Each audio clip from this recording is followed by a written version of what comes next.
dailykin.com. Hey everyone, welcome back to the channel. Today I want to talk about a book I've been meaning to read for a while. The classic 1973 French novel, The Camp of the Saints by Jean Raspail. Now, full disclosure, despite my very French-sounding last name, the only French I speak is oui and garbage. So reading it in the original language is pretty much off the table. I'm also not thrilled about dropping $100 on an English translation. But honestly, these days, I'm not even sure I need to read it. Because the story it tells, France being overwhelmed by massive waves of migrants, feels like something that's playing out in real time across the entire Western world.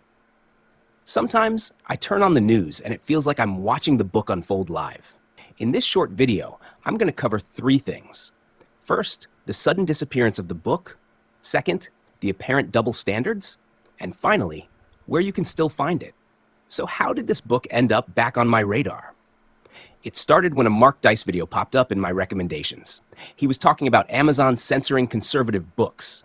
Not long after that, I saw Matt Walsh had posted a video on the same topic.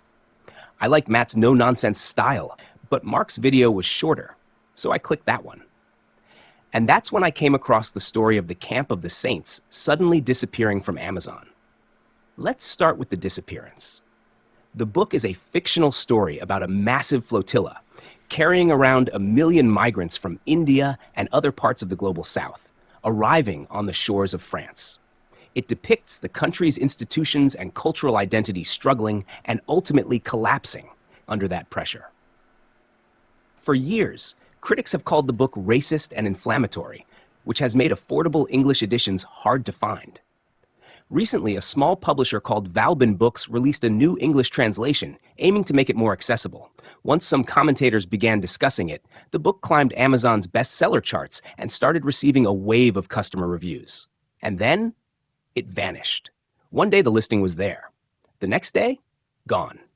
Just an error message. The new, affordable edition had completely disappeared, while older out-of-print copies were still available, if you were willing to pay over $100. At first, Amazon said the removal was due to a violation of its offensive content policy. Later, the company described it as a technical error.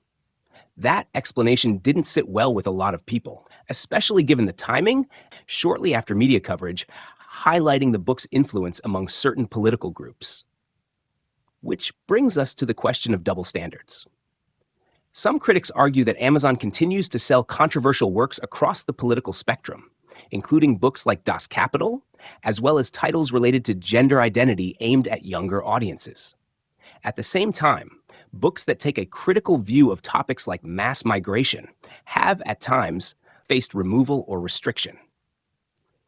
The publisher of this new edition pushed back, saying the novel is more complex than its critics suggest. They argue it's less about targeting specific groups and more about exploring how Western institutions might respond to large-scale cultural and demographic change. And this isn't the first time something like this has happened. A few years ago, Amazon removed Ryan T. Anderson's When Harry Became Sally, a book critical of aspects of the transgender movement. It was later reinstated after public and political pressure. Other authors and titles have also been removed or limited over the years, including works by Jared Taylor, Kevin MacDonald, and historical texts like Henry Ford's The International Jew. Many of those have not returned to the platform. Other retailers, including Barnes & Noble, have also faced criticism for similar decisions involving certain titles. So where can you find the book now? If you're looking for titles that are harder to find on major platforms, your best options are usually the publisher's website, used book marketplaces, independent retailers like Thrift Books or Books A Million. Just be aware, prices for out-of-print editions can get pretty steep. All right, that's my take on the Camp of the Saints situation. It's a complicated and often heated example of how different ideas are handled in today's publishing landscape. If I got anything wrong, feel free to let me know in the comments, politely. I'm always open to corrections. What do you think? Have you read The Camp of the Saints? Do you think its removal, temporary or not, was justified? Share your thoughts below. If you enjoyed this video, give it a thumbs up, subscribe, and hit the bell so you don't miss the next one. Thanks for watching, and I'll see you in the next video.